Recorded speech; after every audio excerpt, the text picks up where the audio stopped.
बिस्मिल्लाहिर्रहमानिर्रहीम। अस्सलामु अलैकुम। मैं हूँ आपकी उर्दू की मुअल्लिमा राहिला समीर। उम्मीद करती हूँ तमाम तालिब इल्म खैरियत से होंगे, खुशबाश होंगे। हमारा आज का सबक जो है वो है बी लिफ्ट 24 और सबक का उन्वान है तनवीन। तसलसल की इस सरगर्मी को सबसे पहले आपने करना क्या है, दर्जे झेल अलामात को उनके नामों से मिलाना है।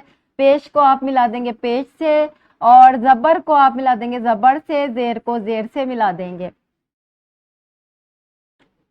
आज हम आपको पढ़ाएंगे कि तनवीन क्या है और तनवीन का खानदान क्या है। ये तीन दोस्त हैं और ये तीन दोस्त कौन हैं, इनकी तीन मुख्तलिफ आवाजें हैं और वो आवाजें क्या हैं। सबसे पहला जो दोस्त है वो दो जबर है।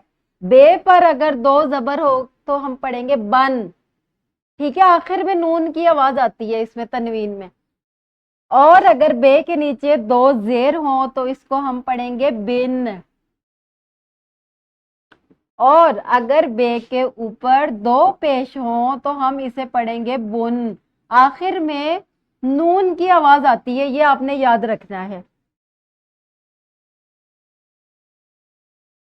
अब हम दो जबर की मिसालें देख लेते हैं। हमेशा दो जबर जो है अल्फाज के आखिर में लगाते हैं, ठीक है। मिजाजन, आखिर में नून की आवाज आ रही है, ठीक है। इत्तफाकन, इखलाकन, ये जो आखिर में अलिफ आता है उसके ऊपर दो जबर लगा देते हैं और इसकी आवाज नून की आवाज पर खत्म होती है। कुछ और अल्फाज देख लेते हैं। अमूमन, फौरन, जुज़वन, इत्तफाकन, ये वो अल्फाज है जो हम हमेशा बोलते हैं लेकिन लिखने में आखिर में नून नहीं आता, दो जबर आता है। अब हम दो जेर को देख लेते हैं। तो दो जेर का क्या मसला है। दो जेर अमूमन उर्दू के अल्फाज में इस्तेमाल नहीं होता, अरबी में होता है। अलीयिन, इसकी आवाज दो जेर की तरह नीचे की तरफ जाती है और आखिर में नून की आवाज आती है। किताबिन, ठीक है। तो ये क्या हो गया, दो जेर हो गया।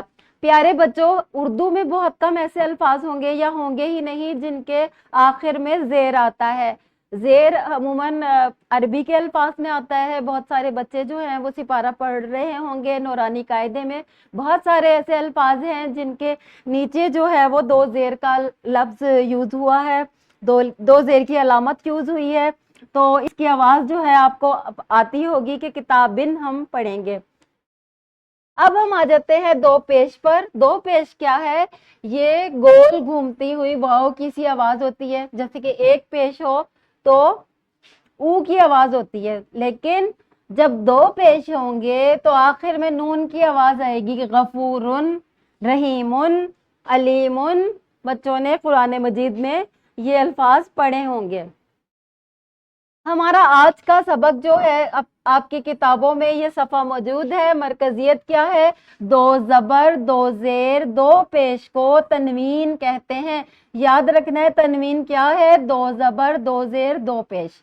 और दो जबर जो है हमने अभी लिया है, उर्दू में दो जबर जो है बहुत ज्यादा इस्तेमाल होता है। मसलन, अब देखिए बोलने में नून की आवाज आई है ऐसे मसलन, लेकिन असल में मसलन जब हम लिखते हैं तो दो जबर डाल देते हैं अलिफ के ऊपर।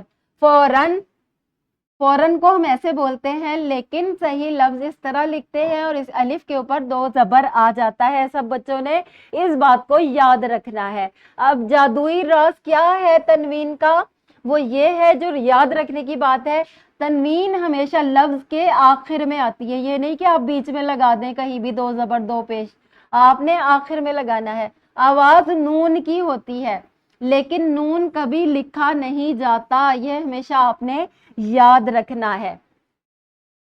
तदरीसी जांच के इस सफ़े में आपने क्या करना है, आपने ये जो आखिरी हर्फ है अलिफ है, इसके ऊपर आपने दो जबर लगा देना है और इसको पढ़ना है फौरन, इत्तफाकन, आनन फानन, जरूरतन, इरादतन, इंतकामन, ताकि आपको अल्फाज अच्छे तरीके से पढ़ने आ जाएं।